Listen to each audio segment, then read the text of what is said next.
welcome to Larue Dorian, where I discuss all manner of bookish things and have book reviews. Today, I am going to be talking about The Invisible Life of Addie Larue by V.E. Schwab, and kind of as a fun little contrast or comparison, The Picture of Dorian Gray by Oscar Wilde. The Invisible Life of Addie Larue was one of those books that I attempted to read during my reading slump of 2 years and 9 months. It came closest to breaking the slump. I read it about 3/4 of the way, and I was really into it, and I thought, this is it. This is going to be the book that is going to break my reading slump. If you haven't seen my first video about the book that broke the reading slump, it was actually not The Invisible Life of Addie Larue, but Where the Crawdads Sing by Delia Owens. That was the book. But I really thought that the Invisible Life was going to be the one. As soon as I read the synopsis, I was smitten with it, and the whole concept. I thought, this is it. And the writing is so assured, so immersive. It totally engrossed me from the first page. Through no fault of its own, I didn't finish it. I was just in my strange reading funk that was just a curse. I set it aside, and I vowed that I will return to it. And I did return to it very recently and finished it and loved it. I know it's been getting a lot of raves. But if you're one of those people who has no idea what it's about, I'm going to recap it real fast. So The Invisible Life of Addie Larue starts off with this young woman in the beginning of the 1700s in the countryside of France, in a little village called Villon. And she is willful, and she doesn't want to get married off. She just doesn't want to live the life of a typical woman of that age. She wants to do what she wants. She wants to be her own woman. She wants to be independent. She wants to do the things she wants to do, and she doesn't want the track of women of her time, which is to, as soon as you're marriageable age, you get married, you have kids, you raise your kids, you're a slave to housework and child rearing, and then you die. So she makes a Faustian bargain. She becomes immortal and ageless. Through a magical pact, a magical deal, she gains immortality. She prays really hard, and someone answers back. Since we are readers, we know, the deals you make, you have to be very careful about the terms and semantics. Pay attention to semantics and the details, because the devil is in the details. Though she gains immortality, she remains forever young. She's forever 23. She looks like she's 23. And she lives for hundreds and hundreds of years.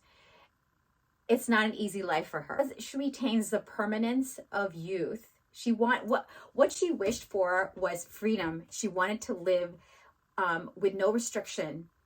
But what she got was, so she got immortality. She's never going to age. She's never going to die. She doesn't die, but she still suffers. Life is hard for her. Most of the book is about her navigating her immortality and agelessness. Even though she's permanently 23, she's cursed with impermanence, in that no one ever remembers her. They don't remember her name. They meet her, and as soon as they walk out the door, they go to sleep. When they wake up or get back into the room, it's all erased. That's why her life isn't. She's basically invisible. She's only in the now. She's only in the moment. Think about the practicalities of that. You can't hold a job. You can't rent an apartment. She has to do a lot of dubious things to get money to survive. But even though she can feel hunger, she will never starve. Even though she feels pain, physical pain and suffering, she won't die. and you know, if she gets cut up, she'll feel the cut, she'll feel the pain, but it will eventually heal. But so her curse is impermanence. Her curse is invisibility. She is not remembered by anyone. She can't even say her name. She can't write her name. And when she was mortal, when she was in Villon, France, as a young woman, she drew a lot. She was an artist, but she can't even do that. She lives for about 300 years. The book alternates between the past and the present. And the past, you know, starts off when she's growing up in Villon, France. She makes a deal. She goes to Paris and tries to live there. And all that she has all her struggles, how she, you know, basically learns how to survive. Because even though she's being given eternal youth, life is still very, very difficult for her. Faustian bargain, folks. Faustian. Don't make bargains like that. We know, as readers, we've read a lot. It's not going to turn out good.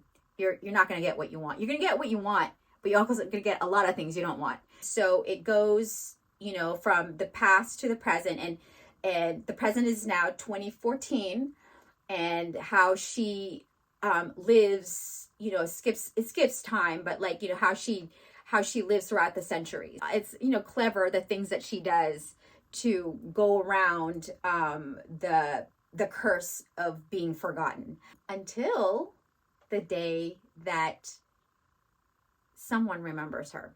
And that's the crux, the climax, the meat of the book. After 300 years of being constantly forgotten, what complete joy it is to be remembered. Also, there's this cruel dance between her and the one she made the bargain with. Is he the devil? Is he some sort of dark pagan god?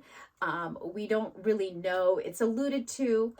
His name is Luke, and of course he's seductive, and he takes on this appearance of the man of her dreams, but he is basically after her soul. So what happens? Will she get out of it? Can she get off in a technicality? Can she find a technicality? Can she find a loophole? Can she find a way out? She has 300 years to figure it out, and 300 years to, you know, to try to outsmart him. Will she succeed? She tries and fails, and then the stakes are changed. The game changes, constantly changing. The writing, as I stated, is just so assured. This is the kind of book that, even though I had read 3/4 of it, and I remember a lot of it, when I came back, I just enjoyed it so much the first time around. I'm just going to read it again, and I'm glad I did. So I basically read 3/4 of this book twice, and it's well worth it. And I can imagine like rereading it. V. Schwab, this is the first book of hers I have read all the way. I'm going to read a little bit. I have so many bookmarks for this book. I read it as an audiobook. Like, I think about 85% of it as an audiobook. And the narrator is wonderful, and that's contributed like so much immensely to my enjoyment of the book.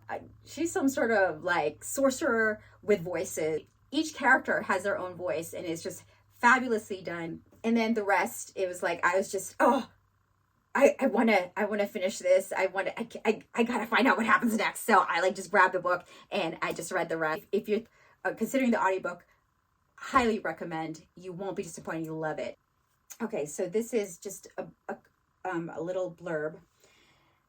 No spoilers. So this is after she's made the bargain, some time after she's made the bargain, and she's, you know, faltering. "Oh, Adeline," he says, setting down his glass. "Without me, where would you be?"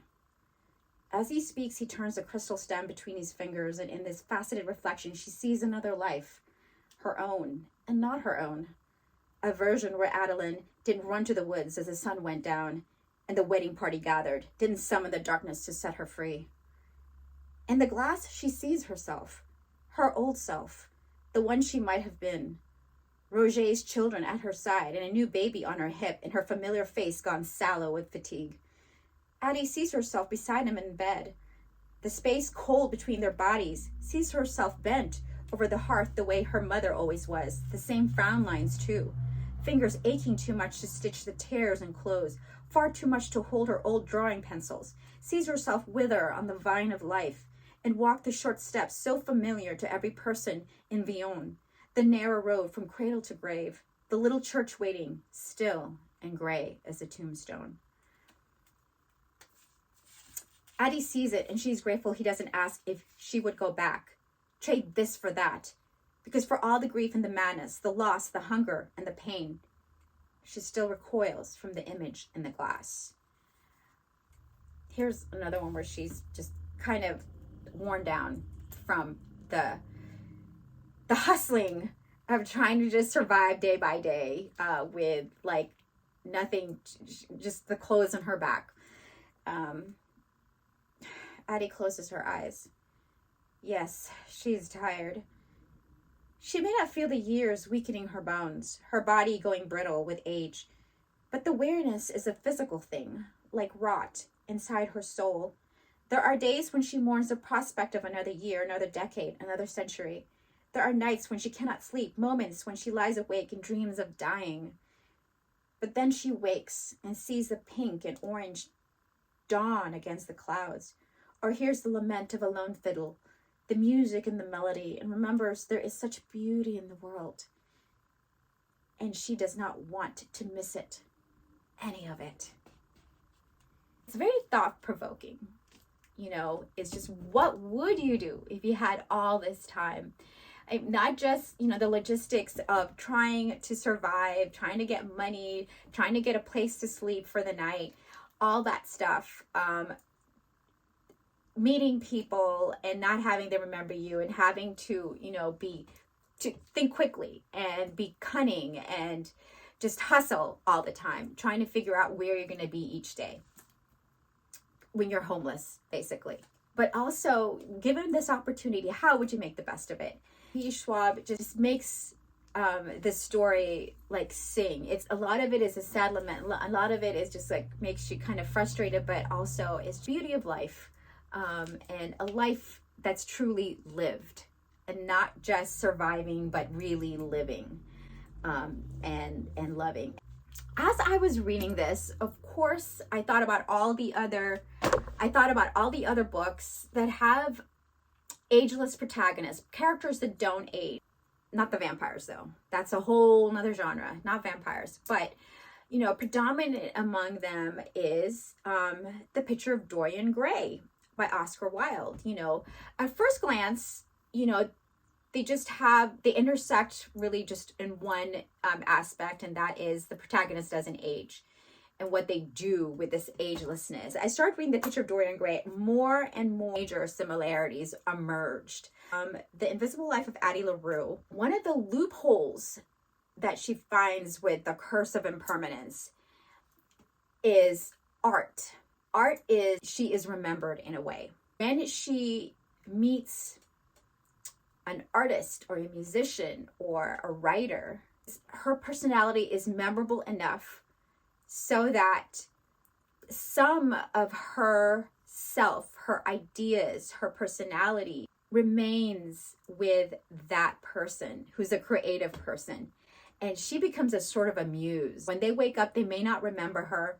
A residue of her inspiration remains, and so they create a vestige of herself. Her essence infuses the artist's work, and that's how she is remembered for many years. She lives so much in the few hours that she spends with a person, because she knows that this is it. There's not going to be tomorrow. Once they turn the corner or leave the room or wake up, they're not going to remember her. So each day is like, each meeting full and complete and bursting with life.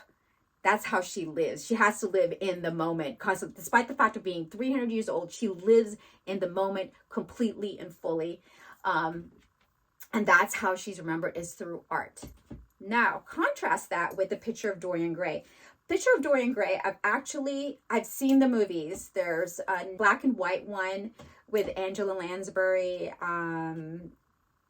Sybil Vane, and there's one with Ben Barnes that's 10-15 years ago, and some other other versions, but those are the two most well-known ones. So The Picture of Dorian Gray is a classic by Oscar Wilde, and I know the bones of this story. I've seen it. Actually, if you watch the movies, they don't exactly follow the book. They add some things, and I understand why they add some things. This particular character just as a kind of, I've come to the realization that, is that they add like a female character at the end to take away from the fact that it's a very homoerotic novel. It's very, very apparent once I started reading them. Oh, okay, I get that. You probably kind of know the bones of the story, like I did, The Picture of Dorian Gray. So it's not really spoilery. I'm not sure if I'm going to spoil it for anyone, but if you're a reader, you've probably heard of and know about The Picture of Dorian Gray. It's this beautiful young man. He is painted. There's a portrait of him, and he's so beautiful in his youth, as the cusp of youth and beauty, and he's innocent. And he's painted. And somehow, through some dark magic, a really fervent wish, it's in the book, it's a mechanism is he really fervently wishes that he remain young. Once he looks at this finished portrait of himself, he is struck by the fact that the portrait will remain beautiful and young and perfect while he will grow old. And the portrait will have the immortal youth, and he will get wrinkled. He'll, get older, and he'll show the ravages of time. And he wishes, and he makes this wish, this fervent wish. He wishes that the portrait, that it were reversed. The portrait will show his age, and he will remain forever young. Somehow, his wish comes true, and indeed, the portrait is the one who ages, and he is the one who remains physically perfect and young and just frozen in time, physically. Once he attains this agelessness, and he realizes his ageless, he also realizes that the portrait will show all of his depravity and sin. He indulges in debauchery. He indulges in evil acts, and it'll show nothing on his perfect face. But the portrait, meanwhile, he has hidden in an attic, and is just over the years starts getting uglier and uglier, showing all of his sins and evil acts. So I don't think I'm spoiling anything like that, because I think it's pretty much part of the lexicon. The reason why I decided to pair The Invisible Life of Addie Larue and The Picture of Dorian Gray is because there is this running theme throughout The Picture of Dorian Gray about art. Unlike Invisible Life of Addie Larue, it appears as though Oscar Wilde is condemning art in general, as even though it has this immense power. In Picture of Dorian Gray, it's it's so much power. It had the power to render the subject, Dorian Gray, eternally young, physically beautiful forever and ever. It turned him evil, turned him villainous. It turned this young, innocent babe in the woods into this really decrepit, debauched, wicked person. It's just interesting the way art is depicted in each book. It's a really nice companion piece with The Invisible Life of Addie Larue. Also, another thing that's different is Dorian Gray he has all the advantages of life. He is rich, he's handsome, he has family, he has lineage, he's well respected, he gets into everything, he has everything going for him. And life is so easy, and he just descends into a pit of immorality. Despite having everything in the world, he wants for nothing. He ends up being so corrupted, so just debasing himself from the beginning of the book.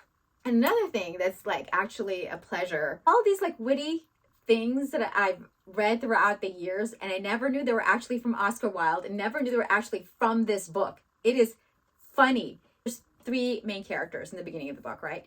There's the artist, Basil Hallward, and then his friend, Lord Henry Wotton, who is this really cynical lord who's just, into having fun. And he's witty and cynical. He has these zippy one-liners that's just like, it's just every time he comes into the room, it's like he has just like some withering remark, some really sharp cutting. He insults everybody and everything. And then there is Dorian Gray, who's this innocent, who's corrupted. And so Oscar Wilde actually said that he is actually the artist, Basil Hallward, but everybody thinks he's Lord Henry Wotton, the cynic, who's like with the zippy one-liner. But he would like to be Dorian Gray, the beautiful one. The novel begins with the artist, Basil Hallward, and he is just torn about this portrait that he's painting of Dorian Gray. And he doesn't want to exhibit it, even though Lord Henry says, this is the finest work you've ever done. Why don't you want to exhibit it? He says, because he's afraid of this work of art, because he's put so much of himself into it. And there's this kind of theme that maybe that is what makes it so powerful, the portrait, what infuses it with dark magic, is that the artist has put too much of himself in it. It has the power to corrupt. It is so influential. And it just goes on throughout the book about the corrupting influence of art. Really good, powerful, meaningful art. It just kind of goes again, predominant theory of art or view of art, which is like, art is wonderful. The only thing worth doing. It's like elevated to the sublime and the spiritual, whereas it's like art has some dark power. I want to address the fact that it's just like, I didn't know this until I started reading it, but there's some anti-Semitism going on in this book. I think Oscar Wilde was anti-Semitic. There are a couple, I think it's just one character or a couple characters calling the Jew. He keeps referring as the fat Jew, the old Jew, and it is really unpleasant. I don't care for it. It's horrible. I don't know why he had to put that in there, but it's clearly anti-Semitic. And so I understand if you don't want to read this book, I just want to let you know this does have anti-Semitism in it. And plus, Oscar Wilde appears to be a misogynist. The women in this book are clueless. They're empty vessels. It's the men who have all the complexity.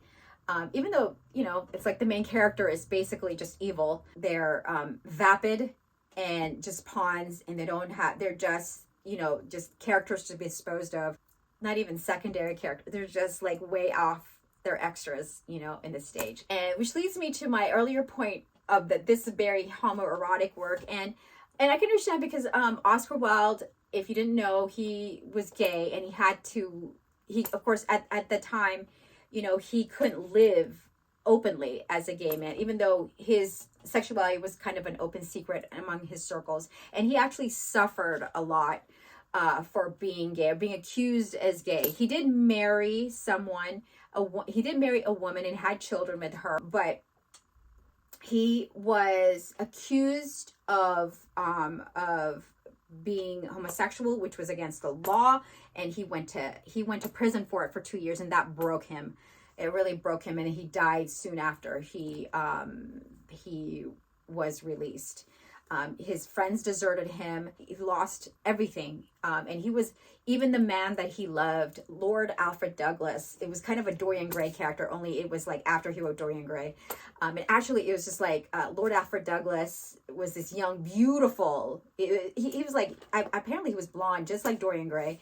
And he was so beautiful and young and rich. Oscar Wilde fell in love with him, and they had a relationship. But when it came down to it, Lord Alfred Douglas just deserted him as well and renounced him, and that really broke his heart. So it's very apparent that, the artist Basil is really in love with Dorian. He is just obsessed with him, and he painted this portrait with all of his love. It's his best work, and he was just so in love with Dorian. And Dorian does not do well by him. Dorian's just kind of takes his friendship for granted and takes it for granted in the ultimate way, and he betrays him in the ultimate way. Lord Henry and Dorian's relationship has overtones of a romantic relationship, a sexual relationship, and all the stuff that they do.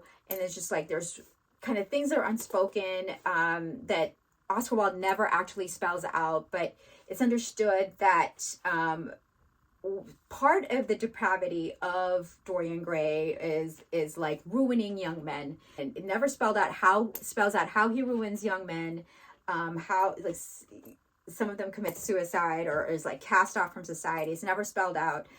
He seduces them and casts them off or just breaks their hearts.